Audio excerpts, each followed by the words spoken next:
В подъезде Анжелики Оконешниковой уютно чувствуют себя не только люди, но и растения. На первом этаже оформлен зеленый уголок. По мнению женщины, чистота и порядок на лестничных клетках – заслуга не только уборщицы, но и самих жителей. Несколько лет назад они приняли решение отказаться от курения в подъезде. Первое время нервы, конечно, мы себе потрепали, но зато потом настоящая, как говорится, идиллия настала, когда большинство не курит, то это как-то воздействует и на меньшинство тоже.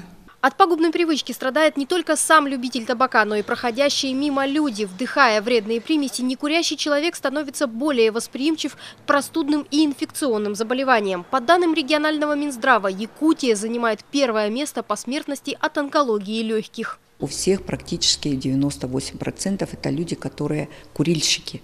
Они активные курильщики. Среди всей онкологической патологии по республике Саха-Якутия первое место среди онкологии среди мужчин и особенно трудоспособного возраста. В борьбе за чистоту воздуха не только в подъездах, но и вблизи жилых домов правительство России готовит поправки в антитабачный закон. В документе предлагается запретить курение менее чем в 10 метрах от подъездов. Многие горожане поддерживают инициативу, но считают, что одними запретами проблему не решить. Но запрет никогда не помогал, так что я сомневаюсь, вряд ли. Там дети мусорят, ничего хорошего нету. Детям родитель дает пример. Если родитель не курит, и дети не курят. Соответственно, нужно воспитанием заниматься. Контроль за исполнением будет вновь возложен на полицейских. С момента вступления в силу антитабачного закона работы у патрульных значительно прибавилось. Количество административных материалов только в 2016 году в республике составило более 1000.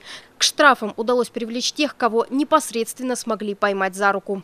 За 9 месяцев текущего года на территории республики сотрудниками полиции к административной ответственности за указанные правонарушения привлечено 716 лиц в виде административного штрафа, из которых за курение табака на детских площадках 6. Но в новой поправке есть и слабое место. Механизм фиксации нарушения до конца не отработан, а это, по мнению юристов, может сделать очередной запрет абсолютно бесполезным. Дата рассмотрения поправок в антитабачный закон сейчас уточняется в правительстве. Насколько принимаемые меры окажутся эффективными, пока сказать сложно. Но по данным статистики, число курящих людей в стране в последние годы достигло 7-летнего минимума. На их долю сегодня приходится 31%.